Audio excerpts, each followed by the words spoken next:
Bonjour chers élèves, la leçon d'aujourd'hui est relative au recrutement, deuxième chapitre de la gestion des ressources humaines. On peut définir le recrutement comme étant un processus qui consiste à choisir entre divers candidats celui qui peut occuper un poste qu'on a jugé utile de créer, de maintenir ou de transformer. Il s'agit donc de trouver la bonne personne pour occuper le bon poste. Pour comprendre cette leçon, je vous invite à bien lire la mise en situation et de répondre à ces questions. Nous avons ici le cas de l'entreprise Belgal, entreprise spécialisée dans la fabrication et la commercialisation d'articles de la cuisine. La première question nous demande de relever le besoin de cette entreprise. Alors, l'entreprise Belgal a besoin d'un salarié pour travailler comme un assistant d'achat. Ce besoin est justifié par l'augmentation de la demande sur les produits de l'entreprise qui a entraîné une surcharge de travail sur le service achat. Donc, on peut dire que la première étape du processus de recrutement est la détermination du besoin de recrutement. Après validation de la demande de recrutement par le directeur général et le directeur de ressources humaines de l'entreprise Belgal, le chef du service achat a établi une fiche détaillée du poste d'assistant. Voilà la fiche de poste. Alors, sur la base de cette fiche, je vous demande de compléter les deux tableaux suivants. Donc, appuyez sur pause pour réaliser le travail à faire avant de suivre la correction. Le poste recherché par l'entreprise correspond à l'assistant du service des achats.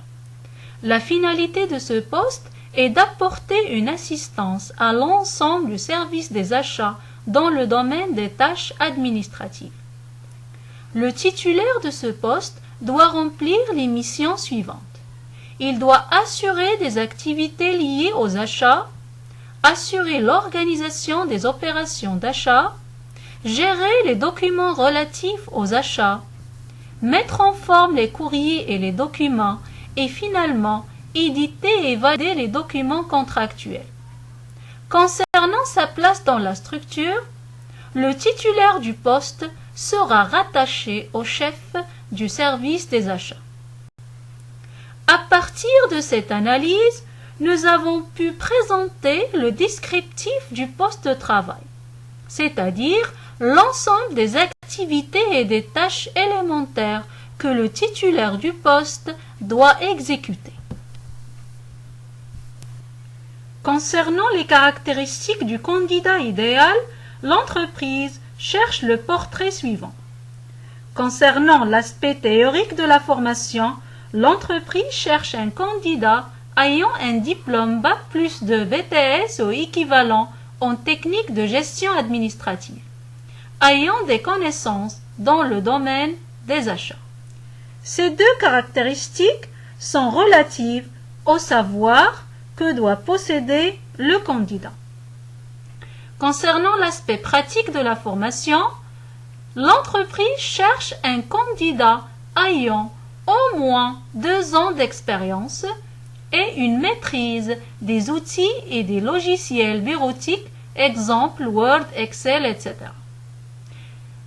Cet aspect est relatif au savoir-faire du candidat.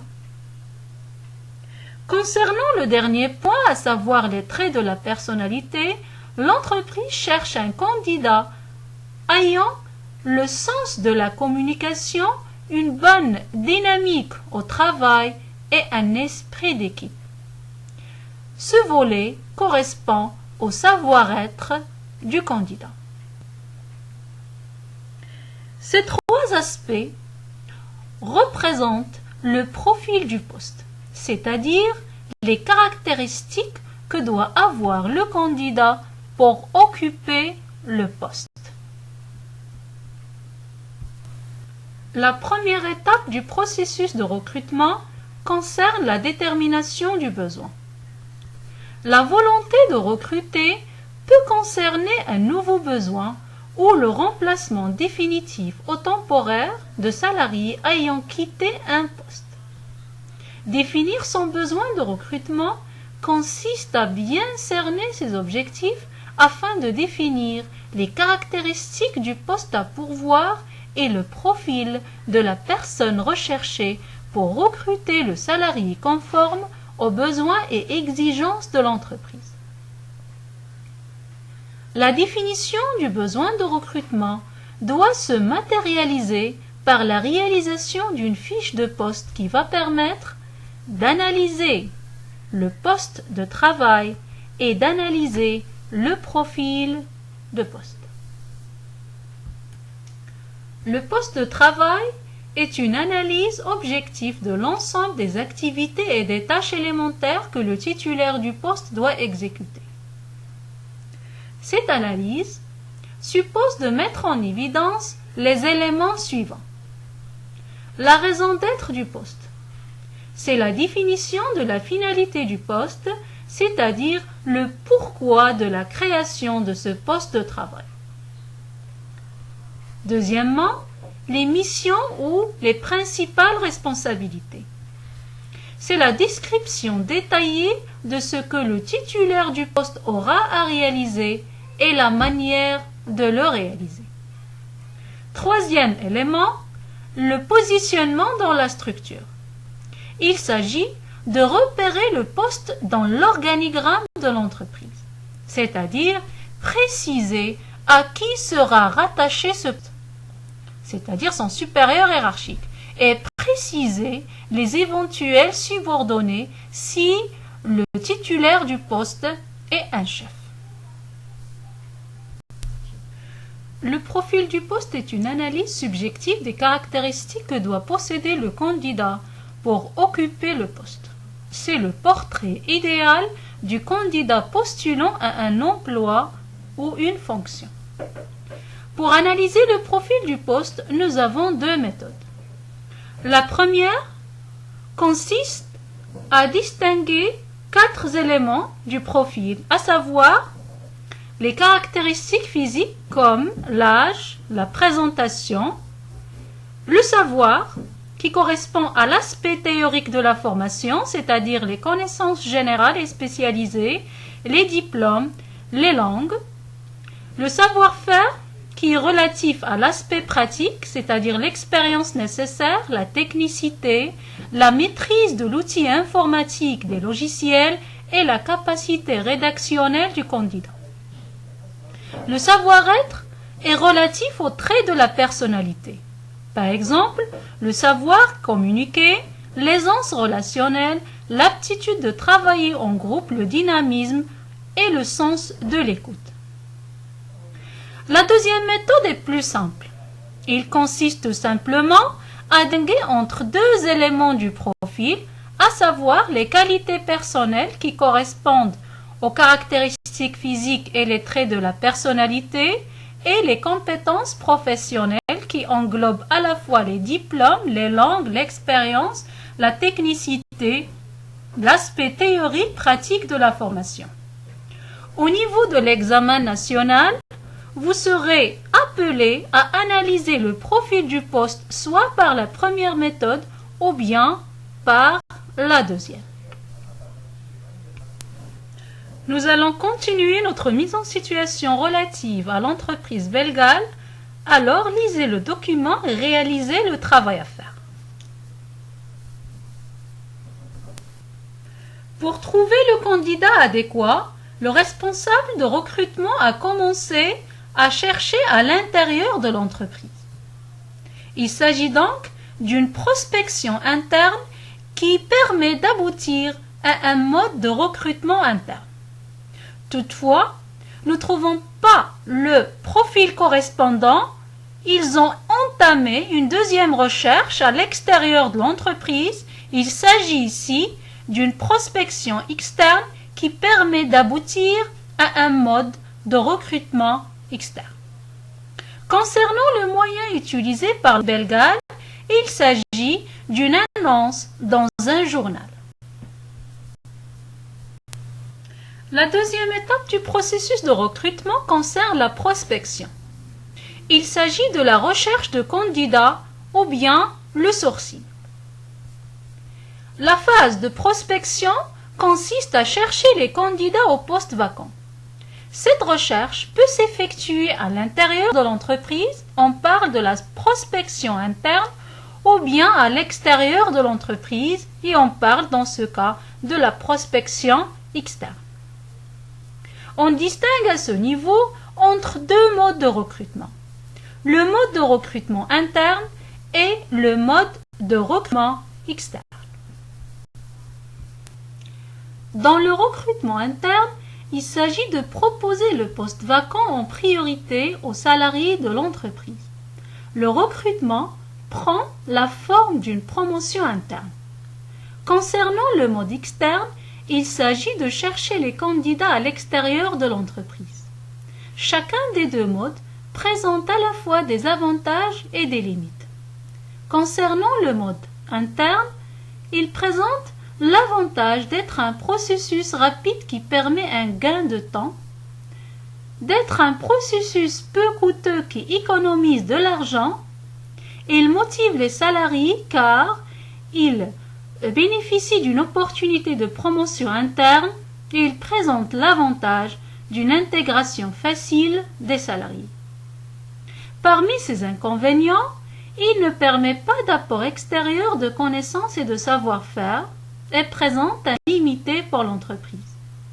Il nécessite le remplacement du salarié dans son ancien poste et donc une nouvelle procédure de recrutement. À l'inverse, le mode de recrutement externe permet un apport extérieur de connaissances et de savoir-faire, un choix large pour l'entreprise. Toutefois, c'est un processus lent, coûteux et démotivant pour les salariés de l'entreprise. Pour recruter en externe, il y a plusieurs moyens. Il y a les annonces. Il s'agit des petites annonces par voie de presse généralisées aux spécialisés et auprès d'autres médias. Il y a aussi les candidatures spontanées. C'est l'envoi de son CV et de sa lettre de motivation à une autre entreprise d'une manière spontanée, c'est-à-dire que le candidat envoie sa demande sans que l'entreprise n'offre au préalable un emploi. On peut utiliser le cabinet de recrutement qui est une entreprise de service composée d'un ou plusieurs consultants dont le rôle est de conseiller l'entreprise cliente dans son processus de recrutement. Il y a aussi les salons de recrutement. Un salon de recrutement est une manifestation de recrutement qui réunit dans un même lieu des employeurs d'un secteur d'activité et des candidats, permettant ainsi aux recruteurs de mieux faire connaître leur entreprise et d'effectuer une présélection rapide de candidatures. Il y a aussi le e-recrutement, c'est le recrutement par Internet, soit par le site de l'entreprise ou par un site spécialisé. L'entreprise peut utiliser également comme moyen de recrutement externe la cooptation qu'on appelle aussi recommandation au piston. Le candidat dans ce cas est recommandé par un membre de sa famille ou un ami travaillant dans l'entreprise. L'entreprise peut utiliser les stages. Ainsi, certaines entreprises qui souhaitent recruter les jeunes diplômés considèrent les stages de fin d'études comme de véritables stages de pré-embauche. Les travaux intérimaires.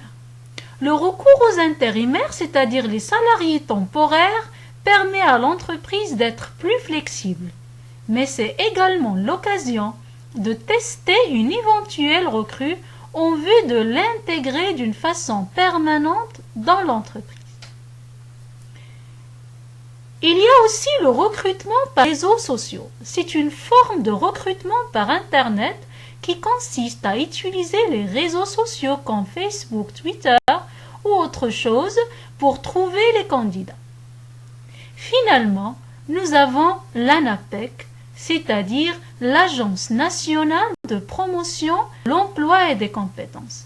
C'est un organisme public qui contribue à la promotion de l'emploi et qui constitue un lieu de rencontre entre les offreurs et les demandeurs de travail.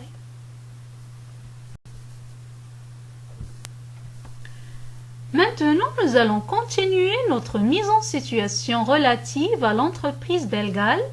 Ainsi, après la publication de l'annonce, la direction des ressources humaines a reçu les dossiers de candidature pour le poste d'assistant du service achat.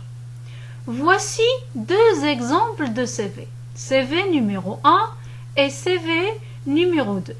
Alors, sur la base de ces deux CV, indiquez le candidat qui présente le profil adéquat pour le poste d'assistant du service achat pour l'entreprise. Prenez le temps nécessaire pour réfléchir et de réaliser le travail à faire avant de voir la correction. Après l'analyse des CV, on peut dire que le profil qui correspond le plus au profil demandé est celui de Madame Adèle Dupin pour les raisons suivantes. Son dernier emploi est dans une entreprise qui fabrique des ustensiles culinaires. C'est un domaine proche de celui de l'entreprise Belgal qui est spécialisée dans la fabrication et la commercialisation des articles de la cuisine. Elle dispose d'une large expérience puisqu'il a travaillé dans plusieurs entreprises et sa formation initiale correspond parfaitement au profil demandé. Toutefois, ce jugement est basé uniquement sur les informations contenues dans le CV. Pour une sélection rigoureuse, l'entreprise doit procéder à des tests écrits et éventuellement des entretiens pour confirmer ou infirmer son jugement initial. La troisième étape du processus de recrutement est la sélection. C'est le choix du candidat adapté au profil du poste. La sélection comporte deux grandes phases. Une phase administrative de présélection des candidats sur la base de leur CV et d'une lettre de motivation pour opérer un premier choix. Une phase de sélection sur la base des tests écrits, des essais et des entretiens. Pour choisir le candidat idéal, l'entreprise peut utiliser plusieurs moyens de sélection. Il peut utiliser le curriculum vitae ou bien le CV, qui est un document qui contient les renseignements sur le candidat et son parcours. La lettre de motivation, c'est une lettre qui met en avant les compétences et les qualités du candidat nécessaires à la réussite de son projet professionnel. Un test psychotechnique, c'est un examen écrit comportant des questions évaluant à la fois l'aspect technique et psychologique du candidat. L'entreprise peut faire recours à un essai professionnel lorsqu'il veut examiner une compétence professionnelle pratique et immédiate. L'attestation de travail, c'est un certificat délivré par l'ancien employeur du candidat attestant ses compétences et sa conduite. Finalement, l'entreprise peut utiliser l'entretien d'embauche qui est un face-à-face entre le futur employeur et le candidat permettant d'apprécier les caractéristiques de ce dernier. Nous allons continuer notre mise en situation, alors lisez le dernier document pour répondre aux questions.